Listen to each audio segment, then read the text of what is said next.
This forest has been here for a long time, and it didn't just come into existence when we named it Michaud. There's been people living here for a long time, and they were living here, utilizing the forest in various ways, and we're just trying to continue that in a sustainable manner.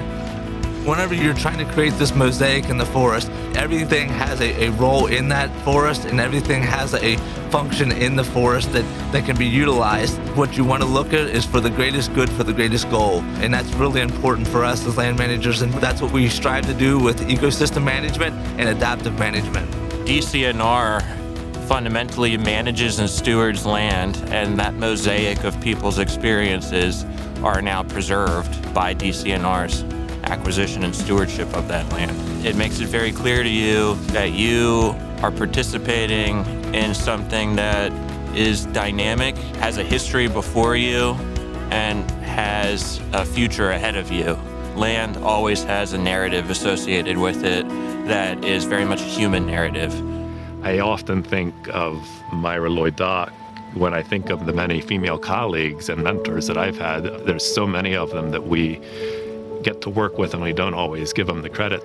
I think Myra's legacy is that we can only get the world we want if we create it, and if we bring people together to help us make that a reality. We can't do it alone, and I think that's what is really the opportunity of Mosaic, of just making sure that we get the palette as broad as possible, as bright as possible, and as energetic as possible in the direction that we want the world to go. Ralph Brock was appointed to the first forestry class by the Forestry Commission, and he happened to be a black man at a time that wasn't far from the Civil War. And I like to think of the folks that appointed him, the governor and the Forestry Commission, what they were thinking about and how much they valued diversity in appointing him to that position. I like to think about what guts it must have took for him to come to the forestry school and walk in there the first day as being much different than the rest of the class. It took so much courage for him to do that.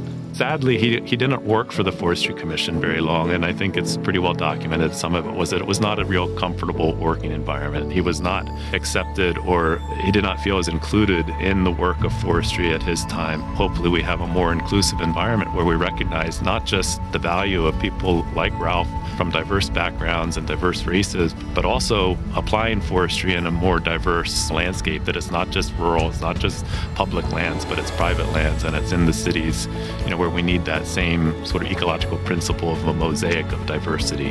It's just interesting to watch how people interact with each other, the more that they learn about the different parts of the forest and how excited they are to share their new knowledge with other people. They just kind of build friendships that they never thought they would build. They all have the forest in common, and they're all coming to enjoy it and belong to it and feel at peace in it.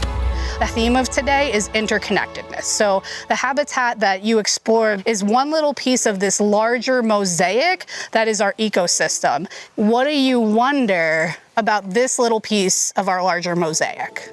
When I think of mosaic, I think of art class and being given a bunch of different pieces that seemingly don't go together. A bunch of small individual pieces of different sizes, shapes, colors. And they all come together to create one bigger piece of art that is more beautiful than each single piece by itself. As it becomes enlightened, with the sun shining through it, it just sparkles more. I think of the gathering and collecting of skill sets and of talents, of beliefs and of strengths to form one idol. We each have something different to bring to the table, and we all have different backgrounds, and it's those backgrounds that make us who we are today, and it provides a unique perspective. My connection to Mosaic is personal. I am an immigrant. I was born and raised in Germany and found a new home in the Pennsylvania wilds.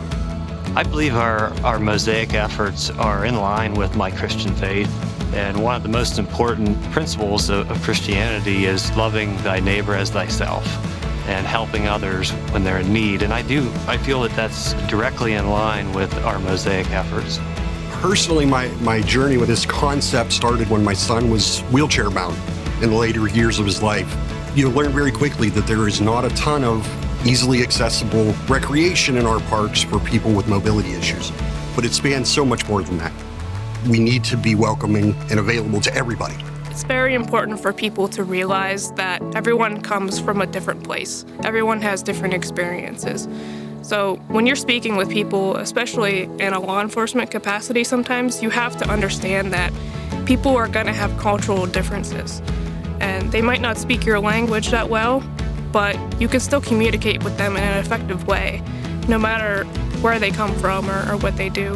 I personally feel connected to Mosaic because of the younger perspective that me and my generation brings to the workforce. I don't want other young people of the next generation to have to not venture into the field that they feel passionate about because they don't feel welcome. Growing up as a Black woman, I grew up in many different spaces where I did not look like the people around me, and that was definitely lacking of the diverse spirit and the welcoming nature of inclusivity that we have here at DCNR.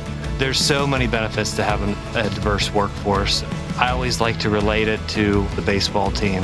And there's no way a baseball team could play with 9 catchers. So we need a shortstop, a second baseman, a third baseman, a pitcher, and so on. And we can only strive to work towards our mission if we have a diverse workforce all pulling the rope in the same direction.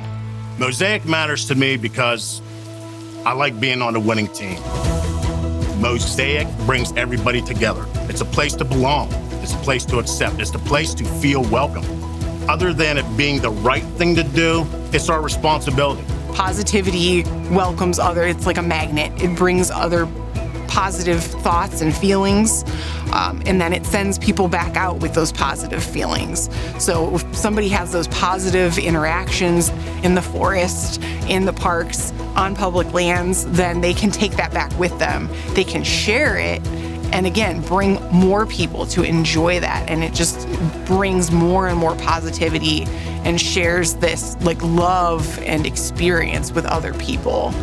Mosaic matters to me because I want to see everybody enjoying our parks. I want our staff members to enjoy their jobs. I want DCNR to be everybody's happy place. When we talk about like the inclusion and belonging, it's about being intentional about creating spaces and places that people can come together and feel safe, feel secure, and feel comfortable enough to stay long. If you're gonna say everybody's welcome, you better create an environment that everyone who shows up actually does feel welcomed. Because if you invite me and there's not a chair, where am I supposed to sit? If you invite me, the African in me is like, if you invite me and you don't offer me tea, how do I really know you're enjoying my presence, right? You deserve to be out here and you deserve to enjoy this for however long you happen to be passing here. We do not inherit the earth from our ancestors. We borrow it from our descendants. We're simply borrowing it, and we're supposed to be good stewards of it for those who are coming after us. So we have to share the power to make it work. And that's Mosaic. I am. I am. Ich bin. You are. You are. You are. We are. We are. We are Mosaic. Join me and your colleagues on this transformative journey.